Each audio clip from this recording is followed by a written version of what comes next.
আসসালামু আলাইকুম রহমতুল্লাহি ওবরাকাতুহ।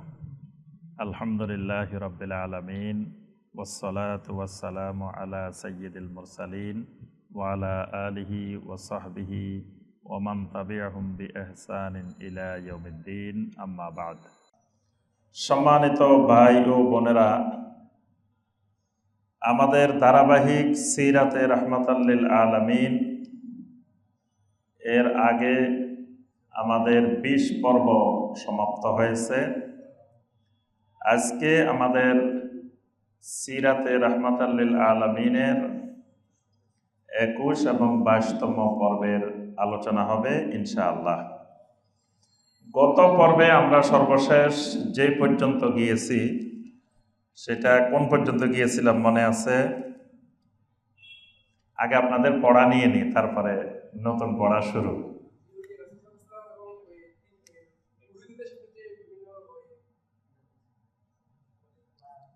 মানে ভ্রাতৃত্ব স্থাপন, যে মানে নবী সাল্লাল্লাহু আলাইহি ওয়াসাল্লামের হিজরতের পরে মদিনাকে পুনর্গঠন, মদিনা পুনর্গঠনের জন্য নবী সাল্লাল্লাহু আলাইহি ওয়াসাল্লাম যে ব্যবস্থাগুলো নিয়েছিলেন, যেমন নবী সাল্লাল্লাহু আলাইহি ওয়াসাল্লাম আনসার এবং মুহাজির এদের মধ্যে ভ্রাতৃত্ব স্থাপন করলেন, মুআখাত স্থাপন করলেন।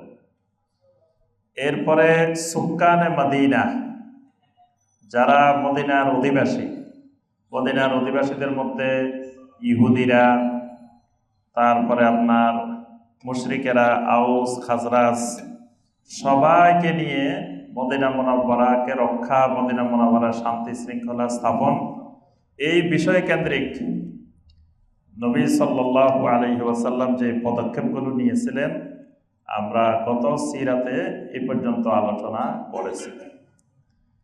আজকের ২১তম পর্বে আমরা যে বিষয়টি আলোচনা করব সেটি হলো মাযাহিরু নাজাহিল হিজরা ইলাল মাদিনা। মানে নবী সাল্লাল্লাহু আলাইহি ওয়াসাল্লাম মক্কা মুকাররমা থেকে হিজরত করে মদিনা যাওয়ার পরে এই হিজরতের কিছু সরাসরি ফলাফল, মানে পুরা দাওয়াতি জীবনের একটা মোট পরিবর্তন, এবং হিজরতটা আল ফারিকু বাইনাল হাক্কি ওয়াল বাতিল। ওমর রাদিয়াল্লাহু তাআলা ঘোষণা দিয়েছেন, হিজরত হইল আল ফারিকাতু বাইনাল হাক্কি ওয়াল বাতিল, হক বাতিলের পার্থক্যকারী হইল হিজরত। এজন্য এই তারিখটা, আরবি তারিখটা কোন তারিখ থেকে শুরু করবে এটা নিয়ে যখন ওমর রাদিয়াল্লাহু তাআলার যুগে সাহাবায়ে কেরামদের শুরা বসলো, পরামর্শ বসলেন, তখন অনেকে অনেক স্মরণীয় দিনকে প্রস্তাব দিয়েছেন। কেউ বলছেন মক্কা বিজয়ের দিন, কেউ বলছেন বদরের দিন, বিভিন্ন প্রস্তাব এসেছে। কিন্তু ওমর ইবনে খাত্তাব রাদিয়াল্লাহু তাআলা আনহু বললেন, ইসলামের যতগুলো স্মরণীয় ঘটনা আছে তার মধ্যে সবচাইতে গুরুত্বপূর্ণ ঘটনা হলো হিজরত। এটা আল ফারিকা বাইনাল হাক্কি ওয়াল বাতিল, এটা হক বাতিলের পার্থক্যকারী। এজন্য পরবর্তীতে সর্বসম্মতিক্রমে সিদ্ধান্ত যে হিজরতের তারিখ থেকে এই আরবি সাল গণনা শুরু হবে। কিন্তু আজকে মুসলিমেরা এই হিজরি সাল গণনা একেবারেই ভুলে গেছে। মুসলিমেরা এটা খবরে রাখে না। দেখবেন আজকে কোন মাস চলতেছে, বর্তমানে কয় তারিখ, এগুলো খবর নিলে মুসলিমেরা বলতে পারে না, খবরে নেই। খবর রাখে শুধু রোজার ঈদ কবে হবে, ঈদের চাঁদটা কখন দেখা যাবে, কোরবানির ঈদ কখন দেখা যাবে, এই দুইটা মোটামুটি খবর রাখে। আর কিছু আহলুল বেদা আছে, ওই আহলুল বেদারা খবর রাখে মুহররম মাসটা কবে আসবে বা রবিউল আউয়াল মাসটা কবে আসবে, এরকম কিছু কিছু খবর রাখে। কিন্তু এর বাহিরে যে কোন মাস কত তারিখ আরবি হিজরি সনের কোনো খবর মুসলিম এখন রাখে না। কিন্তু হিজরতটা হক বাতিলের পার্থক্যকারী, ইসলামের জন্য খুবই গুরুত্বপূর্ণ একটি যুগান্তকারী স্মরণীয় ঘটনা। তো প্রথম বিষয় আমরা যেটি আলোচনা করব 21তম পর্বে, সেটি হলো হিজরতের ফলাফল। এরপরে মদিনার জন্য নবী সাল্লাল্লাহু আলাইহি সাল্লামের দোয়া। নবী সাল্লাল্লাহু আলাইহি সাল্লাম মদিনা মুনাওয়ারার জন্য খাস করে কিছু দোয়া করছেন, সেই দোয়াগুলো সম্পর্কে আমরা আলোচনা করব। এরপরে আপনার 22তম পর্বে যেটি আলোচনা করব সেটি হলো তাশরিউল আযান। মদিনা মুনাওয়ারায় গিয়ে আযানের প্রবর্তন, আযান চালু করা। আব্দুল্লাহ বিন সালাম রাদিয়াল্লাহু তাআলা আনহুর ইসলাম গ্রহণ, 2 রাকাতের সালাত 4 রাকাত হওয়া, আর মদিনাবাসীদেরকে নবী সাল্লাল্লাহু আলাইহি ওয়াসাল্লাম সাহাবীদেরকে দিয়ে মসজিদে নববীতে একটা নিরাপত্তা বলয় গড়ে তুলেছিলেন। এই বিষয়গুলো আমরা 22তম পর্বে আলোচনা করব। আর 21তম পর্বে হিজরতের ফলাফল এবং মদিনার জন্য নবী সাল্লাল্লাহু আলাইহি ওয়াসাল্লামের দোয়া। প্রথমে আসি আমরা মাযাহিরু নাজাহিল হিজরা ইলাল মাদিনা। মদিনায় হিজরতের কিছু বাহ্যিক ফলাফল, যেগুলো আমরা বাহ্যিকভাবে চোখে দেখি। সুদূর প্রসারী ফলাফল, অন্তর্নিহিত ফলাফল, এগুলো আল্লাহ রাব্বুল আলামিন ভালো জানেন। কিন্তু বাহ্যিকভাবে আমরা যে ফলাফলগুলো দেখি হিজরতের ফলে, এটাই আহলুল ইলমগণ হিজরতের বাহ্যিক ফলাফল হিসাবে বর্ণনা করেছেন। আল্লাহ রাব্বুল আলামিন সূরা ইউনূসের 22 নম্বর আয়াতে কারিমায় বলেছেন, ওয়াল্লাযী ইউসাইয়্যিরুকুম ফিল বাররি ওয়াল বাহর, ওয়াল্লাযী ইউসাইয়্যিরুকুম ফিল বাররি ওয়াল বাহর। যে আল্লাহ রাব্বুল আলামিনের পরিচয় দিতে গিয়ে আল্লাহ সুবহানাহু ওয়া তাআলা বলেন, ওয়াল্লাযী ইউসাইয়্যিরুকুম ফিল বাররি ওয়াল বাহর, তিনি তো সেই আল্লাহ যিনি স্থলভাগে এবং জলভাগে যা কিছু আছে, স্থলভাগে যত মাখলুক আছে এবং জলভাগে যত মাখলুক আছে, ইউসাইয়্যিরুকুম, সেই আল্লাহ একমাত্র তোমাদেরকে পরিচালিত করেন, জলে স্থলে তোমাদেরকে পরিচালনা করেন যিনি, তিনি হলেন আল্লাহ সুবহানাল্লাহ। তাহলে এই যে হিজরত মক্কা মুকাররমা থেকে নবী সাল্লাল্লাহু আলাইহি ওয়াসাল্লামকে আল্লাহ রাব্বুল আলামিন মদিনা মুনাওয়ারায় নিয়ে গেলেন,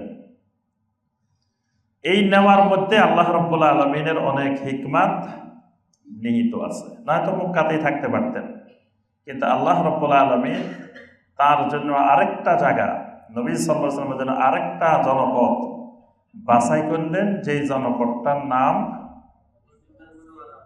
মদিনা শরীফ, নাকি? এটার নাম হলো আল মাদিনা আল মুনাওয়ারা। মনে রাখবেন, আল মাদিনা আল মুনাওয়ারা। সব জায়গায় দেখবেন মদিনাতে গেলে এটাই লেখা আছে, আল মাদিনা আল মুনাওয়ারা। কিন্তু বাংলাদেশের মানুষ কি বলে? মদিনা শরীফ। কিন্তু মদিনা শরীফ মদিনার কোনো জায়গায় লেখা নাই, সব জায়গায় লেখা আল মাদিনা আল মুনাওয়ারা। আমাদের দেশের মানুষ বলে মক্কা শরীফ, কিন্তু মক্কায় লেখা আছে সব জায়গায় কি? মক্কা আল মুকাররামা, মক্কা আল মুকাররামা। সেখানে মক্কা শরীফ কোনো জায়গায় লেখা নাই। আচ্ছা, এই মদিনা মুনাওয়ারা, এই মদিনাকে আল্লাহ রাব্বুল আলামিন মুনাওয়ারা বানাই দিলেন। এই মদিনার আগের নাম কি ছিল? ইয়াসরিব। এই ইয়াসরিবকে আল্লাহ রাব্বুল আলামিন বানাই দিয়েছেন মদিনা মুনাওয়ারা। ইয়াসরিবকে আগে বলা হতো আরদুল ওয়াবা, আরদুল ওয়াবা, ওয়াবা, আরদুল ওয়াবা। ওয়াবা মানে মহামারী, মহামারীর জনপদ, রোগাক্রান্ত হওয়ার জনপদ। মানে এই জায়গায় গেলে সুস্থ মানুষও অসুস্থ হয়ে যায়।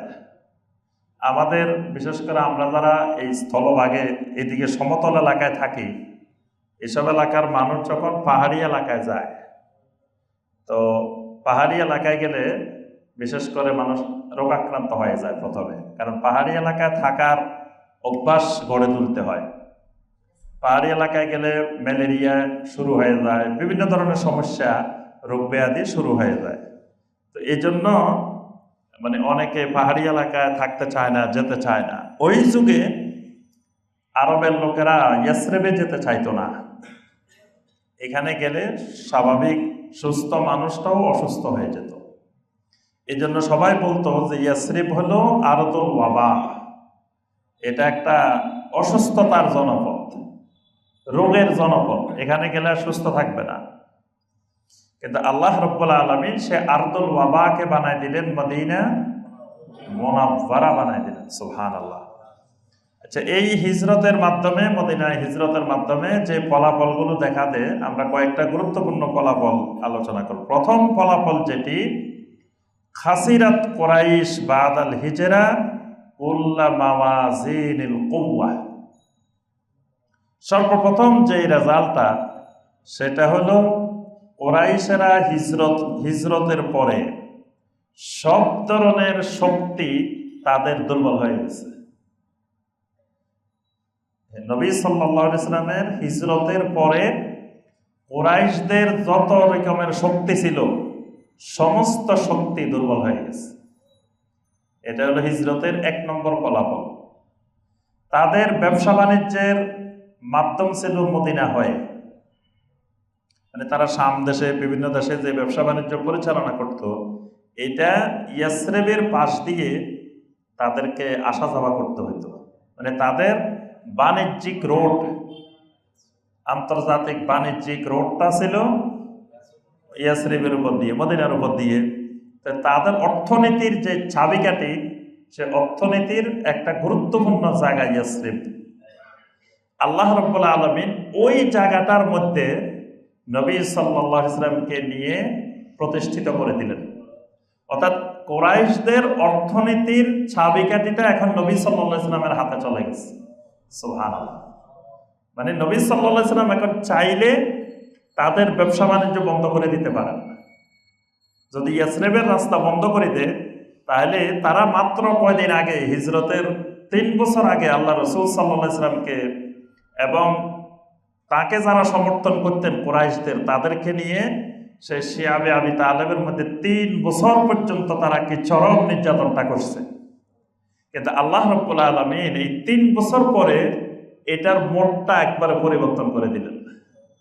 এখন আল্লাহ রাসূল সাল্লাল্লাহু আলাইহি ওয়াসাল্লাম চাইলে ওদেরকে ওই অবস্থার মধ্যে নিপতিত করতে পারেন। নবী সাল্লাল্লাহু আলাইহি ওয়াসাল্লাম যদি ব্যবসার রাস্তাটা বন্ধ করে দেন ওখান দিয়ে, তাহলে ওরাই দুর্ভিক্ষের কবলে পড়বে, মক্কার কুরাইশরা। তাহলে হিজরতের মাধ্যমে আল্লাহ রাব্বুল আলামিন প্রথমত কুরাইশদেরকে দুর্বল করে দিয়েছেন। কুফফারদেরকে আল্লাহ রাব্বুল আলামিন শক্তি, অর্থনৈতিক শক্তি ভেঙে দিয়েছেন। এরপরে শুধু অর্থনৈতিক শক্তি না, মদিনা মুনাওয়ারা এমন একটা জায়গায় আল্লাহ রাব্বুল আলামিন নবী সাল্লাল্লাহু আলাইহি ওয়াসাল্লামকে নিয়ে গেলেন, যেই জায়গাটার 3 দিক আল্লাহ রাব্বুল আলামিনের পক্ষ থেকে প্রাকৃতিকভাবে আল্লাহ সুবহানাহু ওয়া তাআলা নিরাপদ বানায় দিয়েছেন। ওই 3 দিক থেকে মদিনা মুনাওয়ারার উপরে কেউ আক্রমণ করতে পারবে না। এমন একটা জনপদ জমিনে কোথায় পাবে, যে জনপদের 3 দিক নিরাপদ, আর খালি 1 দিক পাহারা দিলে যথেষ্ট। 3 দিক পাহারা দেওয়ার দরকার নেই। 3 দিক এমনি আল্লাহ সুবহানাহু ওয়া তাআলার পক্ষ থেকে আল্লাহ পাক নিরাপদ বানায় দিয়েছেন। খেজুর বাগান দিয়ে, তারপরে বিশাল বিশাল পাহাড় দিয়ে এমন নিরাপদ বানায় দিয়েছেন যে ওই 3 দিক থেকে কোনো আক্রমণে সম্ভব না। তাহলে এইরকম একটা নিরাপদ নগরী, অথচ মক্কা মুকাররমায় নবী সাল্লাল্লাহু আলাইহি ওয়াসাল্লাম ছিলেন অরক্ষিত, নিরাপত্তাহীন। মুশরিকেরা চাইলে যে কোনো মুহূর্তে যে কোনো কিছু করতে স্বাভাবিক ছিল।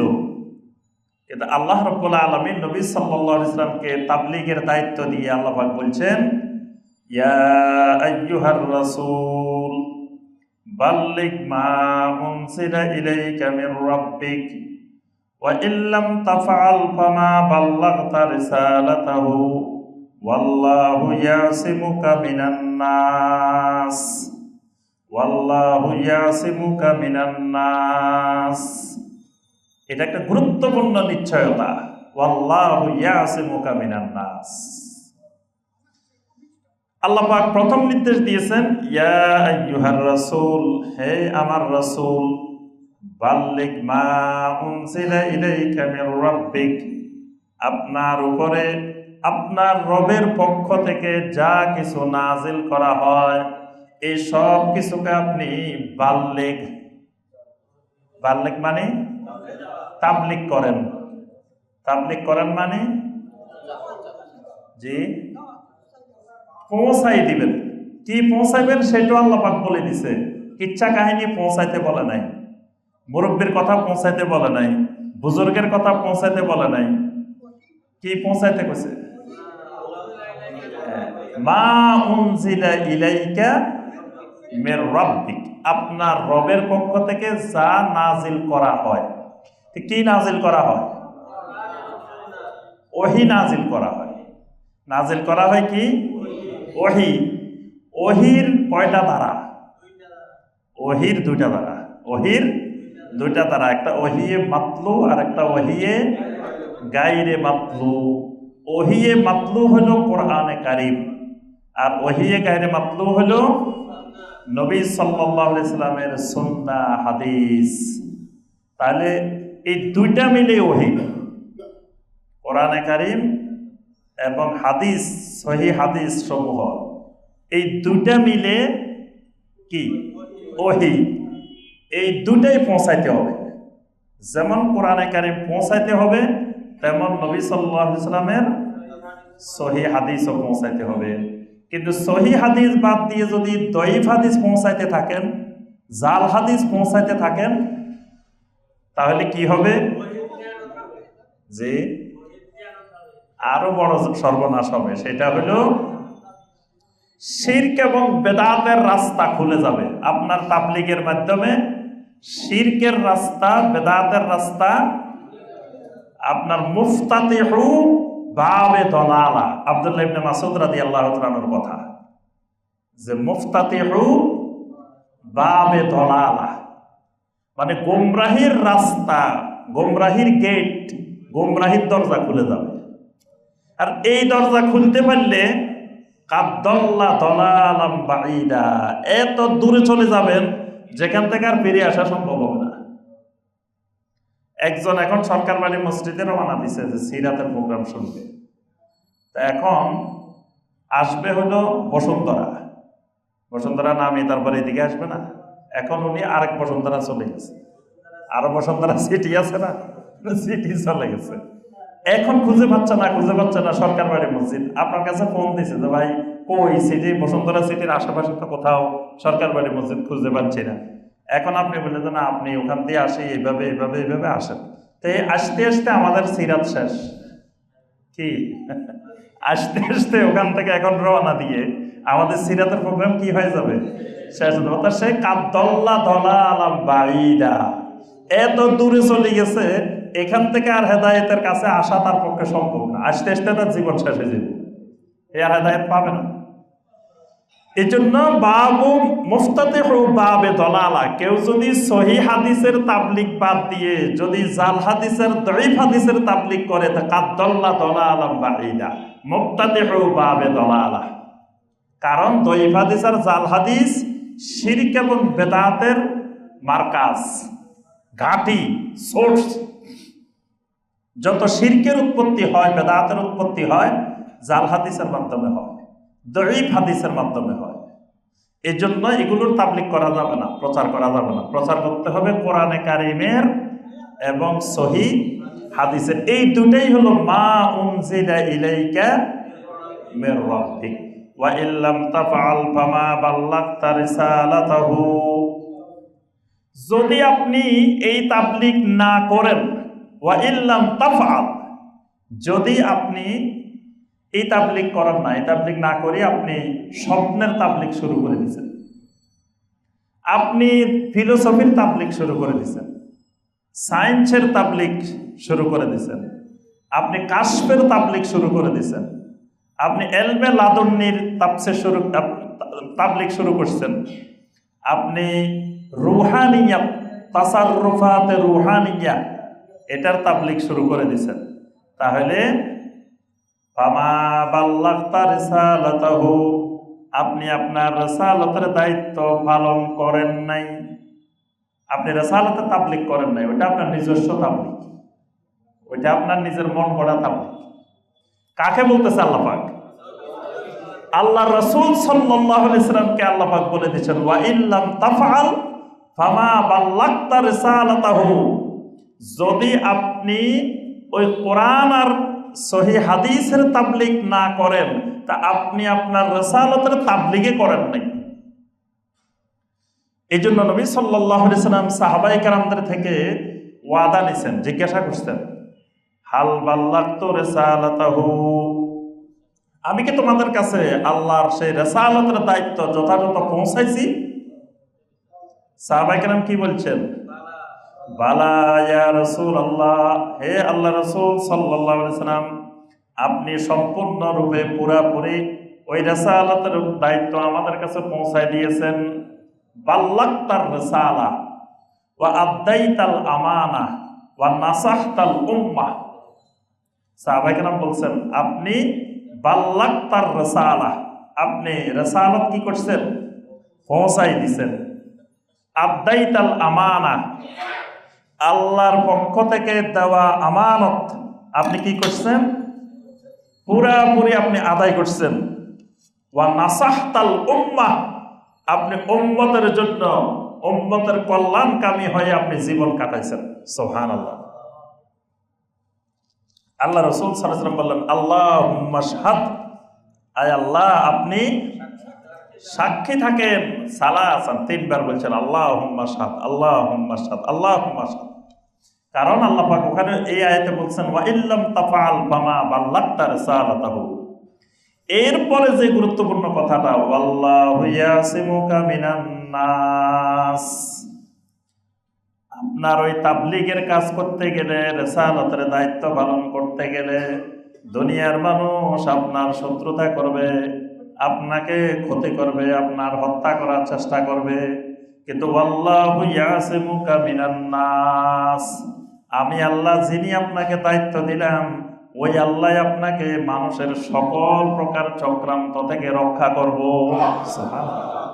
এই দায়িত্ব আল্লাহ রাব্বুল আলামিন নিজে নিয়ে নিয়েছেন। ওয়াল্লাহু ইয়াসিমুকা মিনান নাস, মানুষের সকল শয়তানি চক্রান্ত আপনার বিরুদ্ধে সবকিছু থেকে আমি আল্লাহ আপনাকে রক্ষা করব। সুবহানাল্লাহ। তাহলে মক্কা মুকাররমায় নবী সাল্লাল্লাহু আলাইহি ওয়াসাল্লাম দাওয়াত দিতেন, কিন্তু বাহ্যিক কোনো নিরাপত্তা ছিল না, আল্লাহ তার নিরাপত্তা দিতেন। কিন্তু মদিনা মুনাওয়ারাতে আল্লাহ রাব্বুল আলামিন বাহ্যিকভাবেও এক নিরাপদ নগরী, নিরাপত্তা বানাই দিয়েছেন। সুবহানাল্লাহ। এটা হলো হিজরতের 1 নম্বর ফলাফল, যে কুরাইশেরা অর্থনৈতিকভাবে, কৌশলগতভাবে, শক্তিগতভাবে বিভিন্ন দিক থেকে দুর্বল হয়ে গেছে। 2 নম্বর, মদিনা এই জনপদটা খালি আরদুল ওয়াবা ছিল না, এটার আরেকটা বৈশিষ্ট্য ছিল, এরা মারামারি না করলে এদের কাছে ভালো লাগতো না। এরা যে কোনো সময় মানে কথায় কথায় মারামারি, কথায় কথায় মারামারি, যুদ্ধ বিগ্রহ, এই যুদ্ধ বিগ্রহ ছাড়া এই এলাকার মানুষ থাকতে পারত না। বাংলাদেশে এরকম কিছু কিছু এলাকা আছে, না আমরা নাম বলবো না, এরকম কিছু এলাকা আছে, ওই এলাকার মানুষ এখনো আপনার বল্লম টেরা বিভিন্ন কিছু নিয়ে নিয়ে মারামারি ছাড়া থাকতে পারে না। নারী পুরুষ শিশু বৃদ্ধ সবাই কি করে? মারামারি করে। এই গ্রামে এই গ্রামে, সমাজে সমাজে এরকম মারামারি লাগে। তো এই ইয়াসরিবের মানুষগুলা এই অবস্থা ছিল। তাদের বিশেষ করে আউস এবং খাজরাজ, আউস এবং খাজরাজের মারামারি ঝগড়া, এটা ইতিহাস বিখ্যাত ঝগড়া, ইতিহাস বিখ্যাত মারামারি, ইতিহাস বিখ্যাত যুদ্ধ, মাসকে মাস, বছরকে বছর, যুগকে যুগ ধরে যুদ্ধ আর যুদ্ধ। এক যুদ্ধ শুরু হইতো যে আপনার 20 বছর, 25 বছর, 50 বছর, 100 বছরও চলত, তো এটা বন্ধ হইতো না। অর্থাৎ ওই জনপদটাই ছিল আরদুল ওয়াবা, আরদুল মারেকা, যুদ্ধের জনপদ, মারামারির জনপদ। কিন্তু আল্লাহ রসুল সাল্লাল্লাহু আলাইহি সাল্লাম হিজরতের পরে এই যুদ্ধের জনপদ হয়ে গেছে শান্তির জনপদ। সুবহানাল্লাহ। সেই দারুল মারেকা হয়ে গেছে দারুস সালাম, হয়ে গেছে দারুস সালাম, শান্তির নগরী। এই আউস খাজরাজের মারামারি, আরো বিভিন্ন গোত্রের যত রঙের যত রকমের মারামারি ছিল, যুদ্ধ বিগ্রহ ছিল, নবী সাল্লাল্লাহু আলাইহি সাল্লাম হিজরতের পরে সকল মারামারি স্তব্ধ হয়ে শান্তির নগরীতে পরিণত হয়। সুবহানাল্লাহ। আল্লাহ পাক কোরআনে কারিমের মধ্যে এদের এই শান্তির বর্ণনা দিয়ে আল্লাহ পাক সূরা আলে ইমরানের বলছেন, ওয়াজকুরু নি'মাতাল্লাহি আলাইকুম ইয কুনতুম আ'দাআন ফাআল্লাফা বাইনা কুলুবিকুম ফাআসবাহতুম বিনি'মাতিহি ইখওয়ানা ওয়া কুনতুম আলা শাফা হুফরাতিন মিনান নার ফাআনকাযাকুম মিনহা। আল্লাহ রাব্বুল আলামিন বলেন, ওয়াজকুরু নি'মাতাল্লাহি আলাইকুম, ও মদিনাবাসী, আল্লাহ রাব্বুল আলামিন তোমাদের উপরে যেই নিয়ামত দিয়েছেন ওই নিয়ামত স্মরণ করো। ইদ কুনতুম আদাআন, যখন তোমরা ছিলা একে অপরের দুশমন, একে অপরের শত্রু। মদিনাতে কেউ কারো বন্ধু ছিল না, সবাই সবার শত্রু ছিল। ফাআল্লাফা বাইনা কুলুবিকুম, আল্লাহ রাব্বুল আলামিন তোমাদের অন্তরের মধ্যে ভালোবাসা সৃষ্টি করে দিয়েছেন, উলফত সৃষ্টি করে দিয়েছেন, মহব্বত সৃষ্টি করে দিয়েছেন। ফাআসবাহতুম বিনি'মাতিহি ইখওয়ানা, আল্লাহর নিয়ামতের কারণে তোমরা ভাই ভাই হয়ে গেছো। সুবহানাল্লাহ। এতদিন ছিল শত্রু দুশমন, এখন হয়ে গেছো তোমরা ভাই ভাই। একজনের জন্য একজনের জীবন দিয়ে ফেলতে পারো। আগে একজন একজনকে পাইলে মারি ফেলতে চাইতাম, আর এখন একজনের সাথে একজনের এমন ভ্রাতৃত্ব আল্লাহ করে দিছেন যেটা পৃথিবীর ইতিহাসে বিরল। ওয়া কুনতুম আলা শাফা হুফরাতিন মিনান নার ফাআনকাযাকুম মিনহা, আল্লাহ পাক বলেন তোমরা একেবারে জাহান্নামের কিনারায় পৌঁছে গেছিলা, একেবারে গর্তের কিনারায়, ধাক্কা দিলে পড়ে যেতা। ফাআনকাযাকুম মিনহা, আল্লাহ রাব্বুল আলামিন তোমাদেরকে ওই জায়গা থেকে উদ্ধার করে নিয়ে আসছেন। সুবহানাল্লাহ। এটা হিজরতের গুরুত্বপূর্ণ ফলাফল। নবী সাল্লাল্লাহু আলাইহি ওয়াসাল্লাম মদিনা না গেলে হয়তো মদিনার মানুষ এখনো মারামারিতে থাকতো, কারণ তাদের যুদ্ধ শেষ হইতো না, বছরকে বছর, মাসকে মাস, যুগকে যুগ চলতে থাকতো। আল্লাহ রাসূল সাল্লাল্লাহু আলাইহি ওয়াসাল্লাম গিয়ে এই দারুল মারেকাকে দারুস সালাম বানাই ফেললেন। সুবহানাল্লাহ। 3 নম্বর ফলাফল, এতদিন পর্যন্ত নবী সাল্লাল্লাহু আলাইহি ওয়াসাল্লামের দাওয়াতের মূল প্রতিবন্ধক ছিল কুরাইশ। নবী সাল্লাল্লাহু আলাইহি ওয়াসাল্লামের মূল দাওয়াতের প্রতিবন্ধকতা সৃষ্টি করত কারা? কুরাইশ।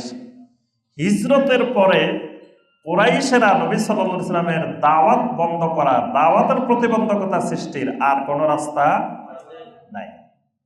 এখন আর কুরাইশেরা কোনো ফ্যাক্টর না। এখন নবী সাল্লাল্লাহু আলাইহি ওয়াসাল্লাম সাহাবায়ে কেরামদেরকে দাওয়াত নিয়ে পৃথিবীর বিভিন্ন দিকে, বিভিন্ন এলাকায়, বিভিন্ন অঞ্চলে নবী সাল্লাল্লাহু আলাইহি ওয়াসাল্লাম পাঠাই দিচ্ছেন। কুরাইশেরা সেখানে যায় কিছু করার ক্ষমতা তাদের নাই। অথচ এতদিন পর্যন্ত এই দাওয়াতের মূল প্রতিবন্ধক শক্তি ছিল কুরাইশেরা। কিন্তু আল্লাহ রাব্বুল আলামিন সেই প্রতিবন্ধকতা থেকে হিজরতের মাধ্যমে আল্লাহ পাক পরিস্থিতি পরিবর্তন করে দিয়েছেন। সুবহানাল্লাহ। 4 নম্বর ফলাফল, হিজরতের মাধ্যমে ইরতাফাত মাকানাতুল মদিনা, মদিনার মর্যাদা আল্লাহ রাব্বুল আলামিন সমগ্র পৃথিবীর উপরে প্রতিষ্ঠিত করে দিয়েছেন। সুবহানাল্লাহ। আজও কোটি কোটি মানুষ মদিনার দিকে দৌড়াচ্ছে, মদিনার দিকে ছুটতেছে। কিয়ামত পর্যন্ত কোটি কোটি মানুষ এই জনপদের দিকে, এই শহরের দিকে দৌড়াইতে থাকবে, যাইতে থাকবে, যাতে থাকবে, যাতে থাকবে। কারণ এখানে আল্লাহ রাব্বুল আলামিন মদিনাকে বরকতের নগরী বানাই দিয়েছেন। এখানে মসজিদে নববী সাল্লাল্লাহু আলাইহি ওয়াসাল্লাম, যে মসজিদ এক বরকতওয়ালা মসজিদ, যেই জনপদ ছিল এতদিন যুদ্ধের নগরী, ওয়াবার নগরী, সেই নগরীকে আল্লাহ রাব্বুল আলামিন বানাই দিয়েছেন বরকতের নগরী। তাহলে এটা একমাত্র নবী সাল্লাল্লাহু আলাইহি ওয়াসাল্লামের হিজরতের কারণে হয়েছে। নবী সাল্লাল্লাহু আলাইহি ওয়াসাল্লাম হিজরত না করলে মদিনার আলাদা কোনো দাম, বাংলাদেশ যেরকম মদিনাও হয়তো ওই রকম আলাদা কোনো মর্যাদা থাকতো না। একই রকম আমরা ঢাকা শহরে থাকা যে কথা, মদিনা থাকা একই কথা হইতো। কিন্তু এখন মদিনা আল্লাহ পাক এমন মূল্যবান, এমন দামি, এমন মর্যাদাবান বানাই দিচ্ছেন, মদিনার মৃত্যুর জন্য যুগে যুগে সাহাবীরা দোয়া করছেন, তাবেঈনেরা দোয়া করছেন, যুগে যুগে সালাফেরা আল্লাহর কাছে দোয়া করতেন, আল্লাহ আমার মৃত্যুটা যেন মদিনাতে হয়। তাহলে এই মদিনাকে মদিনা বানাই দিচ্ছেন নবী সাল্লাল্লাহু আলাইহি ওয়াসাল্লামের হিজরতের মাধ্যমে। হিজরতে এটা সূচনা করছে। 5 নম্বর হিজরতের কারণে যে ফলাফল, সেটি হলো এতদিন পর্যন্ত সারা পৃথিবীতে দাওয়াত চলতো, অভিযান চলতো, জেহাদ চলতো, সবকিছু চলতো জাতীয়তাবাদের ভিত্তিতে। হিজরত এটাকে পরিবর্তন করে, জাতীয়তাবাদকে উৎখাত করে হিজরত প্রতিষ্ঠিত করলো যে সারা পৃথিবীতে একমাত্র ইসলামের ভিত্তিতেই ভ্রাতৃত্বের বন্ধন, ইসলামের ভিত্তিতে সবকিছু হবে। এটা মক্কা মুকাররমায় থাকতেও সম্ভব হয় নাই। কারণ মক্কা মুকাররমায় থাকতেও আপনার তখন নবী সাল্লাল্লাহু আলাইহি সাল্লাম পৃথিবীর অন্য অঞ্চলের মুসলিমকে মক্কায় এনে ভ্রাতৃত্ব স্থাপন করতে পারেন নাই। কিন্তু মদিনা মুনাওয়ারায় যাওয়ার পরে আফ্রিকার কালো মানুষটা বেলাল হয়ে গেলেন তাদের সবাই কি ভাই। সেই দূর দূরান্ত থেকে সাহাবায়ে কেরাম যারা হিজরত করে করে আসছেন, মক্কা থেকে গেছেন, সেখানে কোনো জাতীয়তাবাদ নাই। এটা কোন দেশের, কোন অঞ্চলের, সাদা না কালো না লম্বা না খাটো না কি, কোন বংশের, কোন কি, এইটার কোনো পরিচয় নাই। সব পরিচয় উৎখাত। একটাই পরিচয়, সেটা হলো আহলুত তাওহীদ। যারা তাওহীদ তারা ভাই ভাই, আর আহলুত তাওহীদ আর আহলুশ শিরিক ভাই ভাই হইতে পারে না। এই হিজরতেই এটা সূচনা করে দিছে যে সারা দুনিয়ার যত আহলুত তাওহীদ তারা সবাই এক আহলুত তাওহীদের অনুসারী। এই জন্য আজকে এই বাংলাদেশের একজন মুসলিম ভাই, আফ্রিকার একজন মুসলিম, তারাও আমাদের ভাই। আমেরিকার একজন মুসলিম, তিনিও আমাদের ভাই। জাপানের একজন মুসলিম, তিনিও আমাদের ভাই। আরেকজন ঘরের পাশে থাকে কিন্তু আহলুত তাওহীদ না, আহলুশ শিরক, সে ঘরের পাশে থাকিও আমার ভাই না। কি বল? ঘরের পাশে থাকিও ভাই হইতে পারে না। আরেকজন হাজার হাজার মাইল দূরে, তাও আমার ভাই। এই ভ্রাতৃত্বের বন্ধনটা কিসের মাধ্যমে?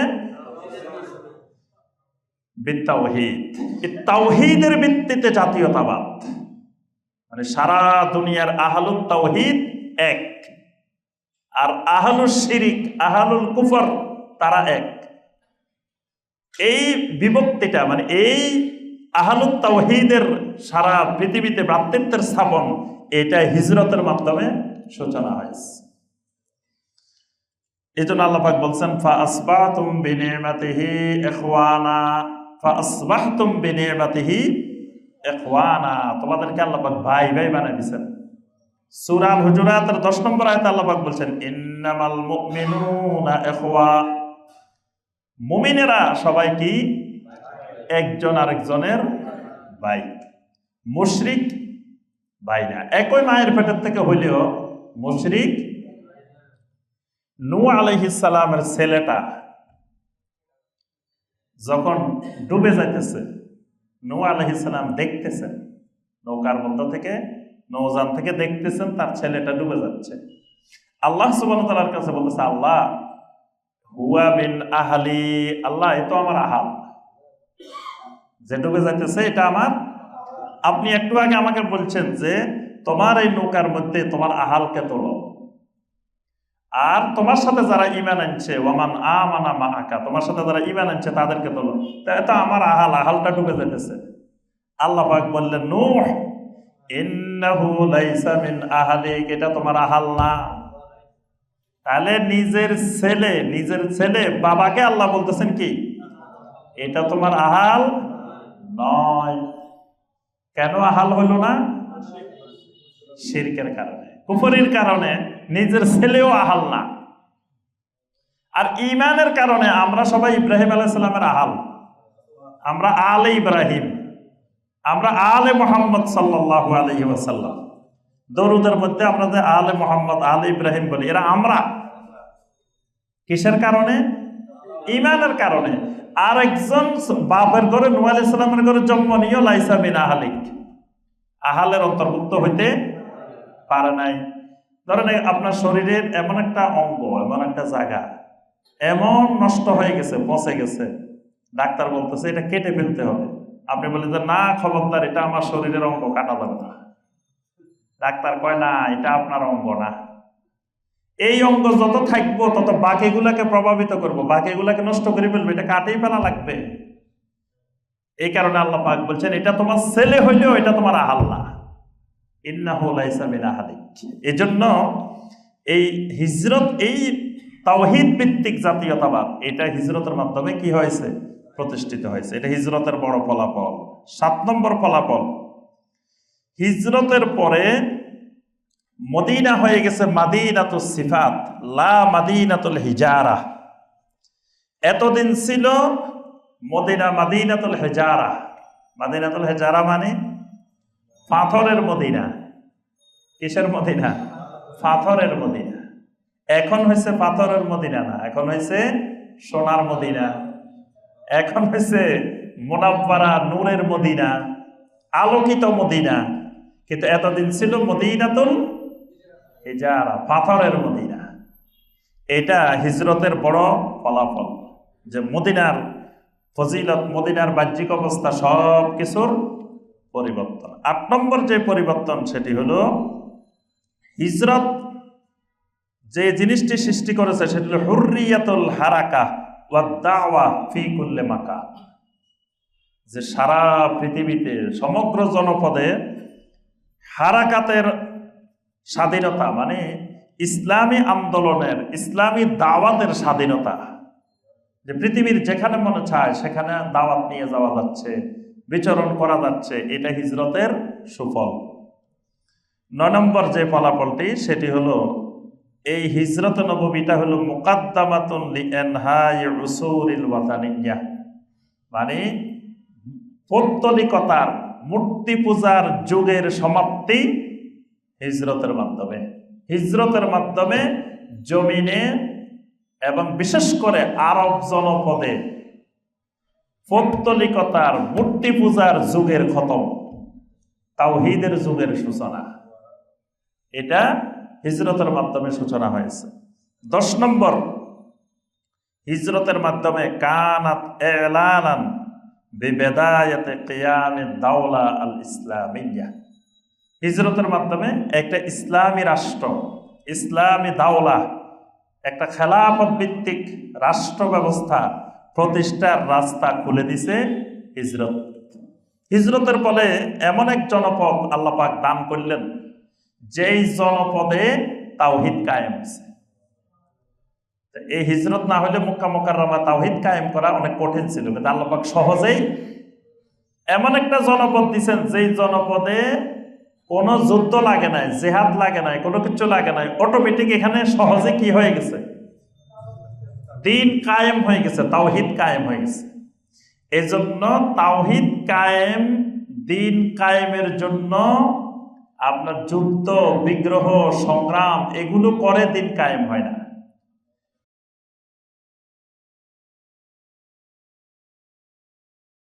দিন কায়েম এটা আল্লাহর একটা নিয়ামত, এটা আল্লাহ দান করেন, এটা বান্দা চেষ্টা করে হয় না, এটা আল্লাহ রাব্বুল আলামিন দান করেন। কখন দান করেন? সূরা নূরের 55 নম্বর আয়াত, ওয়া'দাল্লাহুল্লাযীনা আমানু মিনকুম ওয়া আমিলুস সালিহাত লায়াস্তাখলিফান্নাকুম ফিল আরদি কামাস্তাখলাফাল্লাযীনা মিন ক্বাবলিহিম। আল্লাহ রাব্বুল আলামিন ওয়াদা করতেছেন, ওয়াদা, আল্লাহর ওয়াদা, ইন্নাল্লাহা লা ইউখলিফুল মিয়াদ। আল্লাহর ওয়াদা আল্লাহ কখনো ভঙ্গ করেন। আল্লাহ রাব্বুল আলামিন নিজে ওয়াদা দিচ্ছেন, তোমাদের মধ্যে যদি 2টা গুণ থাকে তা আমি আল্লাহ তোমাদেরকে জমিনের খেলাফত দিয়ে দেব। সুবহানাল্লাহ। এই দুইটা গুণ তৈরি করতে হবে। একটা কি, আমানু মিনকুম, ঈমানটাকে বিশুদ্ধ করতে হবে। শিরিক মুক্ত ঈমান, কুফর মুক্ত ঈমান, নেফাক মুক্ত ঈমান, বেদাত মুক্ত ঈমান। অর্থাৎ ঈমানের যত রোগ আছে রোগগুলা থেকে মুক্ত একটা সুস্থ ঈমান লাগবে। আর ওয়া আমিলুস সালিহাত, আমলে সালেহ লাগবে। আমলে সালেহ কোনগুলা? হ্যাঁ, যে আমল আখেরাতের বাজারে চলে, কিয়ামতের ময়দানে চলে, এগুলা আমলে সালেহ। যেগুলা আখেরাতে চলে না, দুনিয়াতে হয়তো এগুলার অনেক দাম, দুনিয়াতে এগুলার মাধ্যমে অনেক টাকা উপার্জন করা যায়, অনেক জিলাপি খাওয়া যায়, তারপরে কিছু খাওয়া দাওয়া যায়, হাদিয়া হয়, খুব মজা লাগে। কিন্তু আখেরাতের বাজারে এগুলা কি চলে না, এগুলা আমলে চলে না।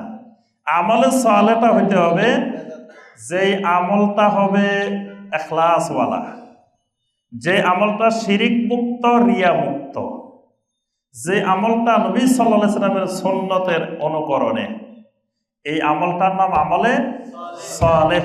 তাহলে এই দুইটা ওয়ালা জনপদের মানুষ যদি বিশুদ্ধ ঈমানওয়ালা হয়ে যায়, বাংলাদেশের মানুষ যদি আমলে সালেহ করার হয়ে যায়, তা আল্লাহ পাক ওয়াদা করতেছেন লাইয়াস্তাখলিফান্নাকুম ফিল আরদে, বাংলাদেশের ক্ষমতা তোমাদেরকে দিয়ে দিব।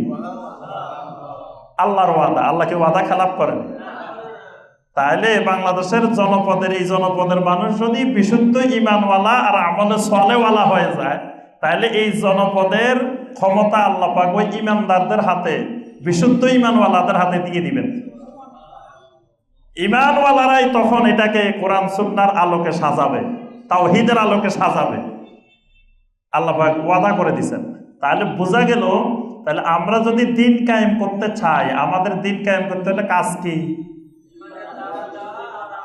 কাজ ওই একজনকে ক্ষমতায় বসানো আর আরেকজনকে নামানো না। সারা জীবন খালি এটাই কাজ করলেন যে একজনের বসাবেন, একজনের নামাবেন, একজনের বসাতে কি আপনি দিন কায়েম করবেন কখন? ওই কাজ নিয়ে ব্যস্ত থাকা দিন কায়েমের কাজ না। দিন কায়েমের কাজ বিশুদ্ধ ঈমান তৈরির কাজ, দিন কায়েমের কাজ আমলে সালেহ তৈরি করার কাজ। এই জনপদের মানুষকে বিশুদ্ধ ঈমানওয়ালা বানাই ফেলান, এই জনপদের মানুষকে আমলে সালেহ করনেওয়ালা বানাই ফেলান, আর কিছু করা লাগবে না। দাওয়াতের মাধ্যমে, বিভিন্ন মাধ্যমে আপনি জোরে সোরে দাওয়াত দিতে থাকেন মানুষের বিশুদ্ধ ঈমানের, বিশুদ্ধ আমলের, শিরিক মুক্ত, কুফর মুক্ত, নেফাক মুক্ত, বেদাত মুক্ত। এই মুক্ত ঈমান আর আমলওয়ালা তৈরি হয়ে যাবে, আল্লাহ পাকের ওয়াদা আল্লাহ পাক খেলাফত দিয়ে দিবেন। তাহলে দিন কায়েমের কাজ হলো এই দুইটা। এখন আপনি যারা শিরিক করতেছে, যদি তাদেরকে নিয়ে দিন কায়েম করতে চান, তো শিরিকওয়ালারা কি দিন কায়েম করবে? কি শিরিকওয়ালারা দিন কায়েম করতে পারে?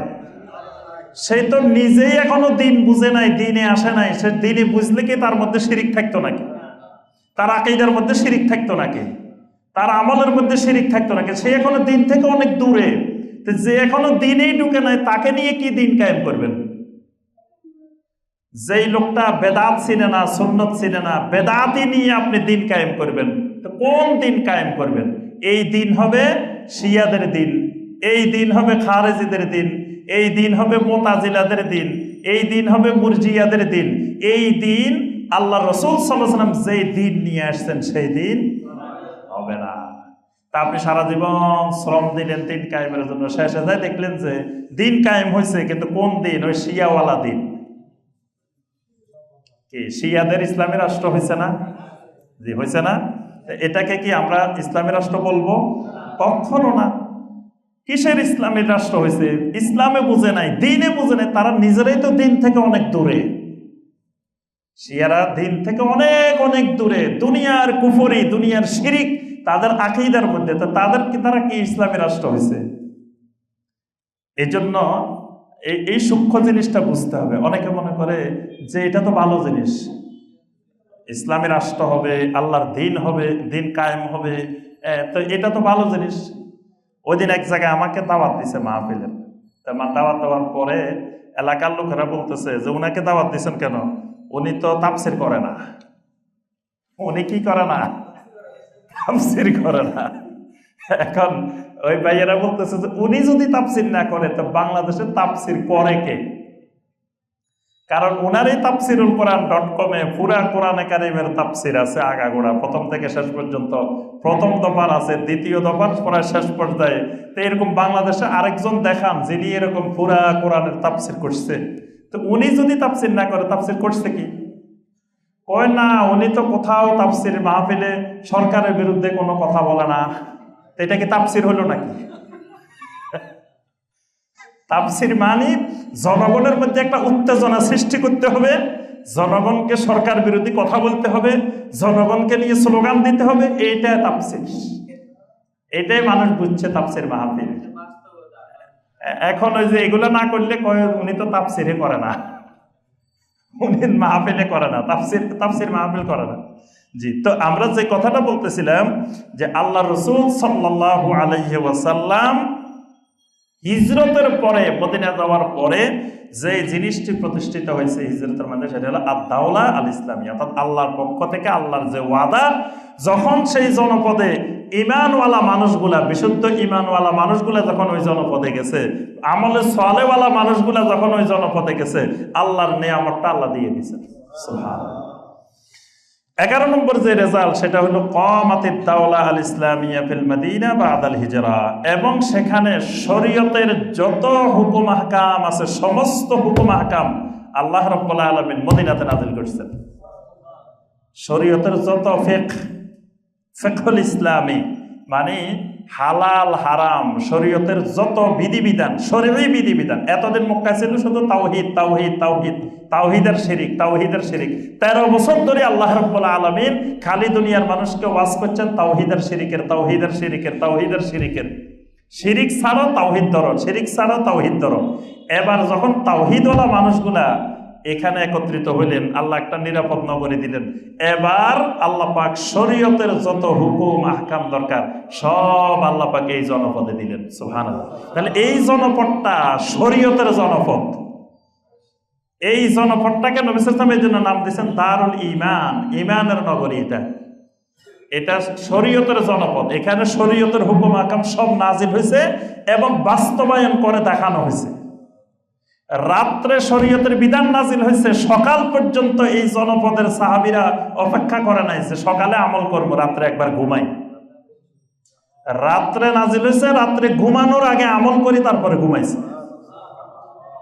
ওই জনপদের মানুষগুলা যখন শরীয়ত গ্রহণ করার জন্য তাদের পাত্রটা রেডি হয়েছে, তখন আল্লাহ পাক শরীয়ত নাজিল করেছে। যতদিন পাত্র রেডি হয় না এতদিন আল্লাহ দেন না। অপাত্রে দিয়ে আল্লাহ কি করবেন? যখন পাত্র রেডি, এখন নাজিল করার দেরি, আমল করতে দেরি নেই, তখনই আল্লাহ রাব্বুল আলামিন এই জনপদে মদিনাতে শরীয়তের হুকুম আহকাম দিয়েছেন। 12 নম্বর যেটা, সেটা হলো নবী সাল্লাল্লাহু আলাইহি ওয়াসাল্লামকে আল্লাহ পাক রাহমাতুল লিল আলামিন বানাইছেন। সূরা আল-আম্বিয়ার 107 নম্বর আয়াত, ওয়া মা আরসালনাকা ইল্লা রাহমাতাল লিল আলামিন, সমগ্র আলমের জন্য আপনাকে রহমত স্বরূপ বানাইছি। এই রহমতের নমুনা, রহমতের বাস্তবায়ন আল্লাহ পাক মদিনা মুনাওয়ারাতে করছেন। সুবহানাল্লাহ। মদিনা মুনাওয়ারাতে আল্লাহ পাক দেখাই দিয়েছেন রাসূলুল্লাহ সাল্লাল্লাহু আলাইহি ওয়াসাল্লাম রাহমাতুল লিল আলামিন। বিভিন্ন মাধ্যমে আল্লাহ পাক বাস্তবে রূপ দেখাই দিয়েছেন তিনি রাহমাতুল লিল আলামিন। 13 নম্বর যে ফলাফল, সেটি হলো ফানতালাকাল মুসলিমুন, মুসলমানেরা এবার চতুর্দিকে ছড়িয়ে পড়লো মানুষকে দিন শেখানোর জন্য, এলেম চড়ানোর জন্য, আদল কায়েমের জন্য। এবং এই যে মানে একটা মার্কাজ, একটা কেন্দ্র যেখান থেকে চারিদিকে ছড়িয়ে পড়বে, আল্লাহ পাক মদিনা মুনাওয়ারাকে ঈমানের, আমলের, দাওয়াতের মার্কাজ বানাই দিয়েছেন। সুবহানাল্লাহ। তাহলে এই পর্যন্ত এগুলা হলো সংক্ষিপ্তভাবে মদিনা মুনাওয়ারা হিজরতের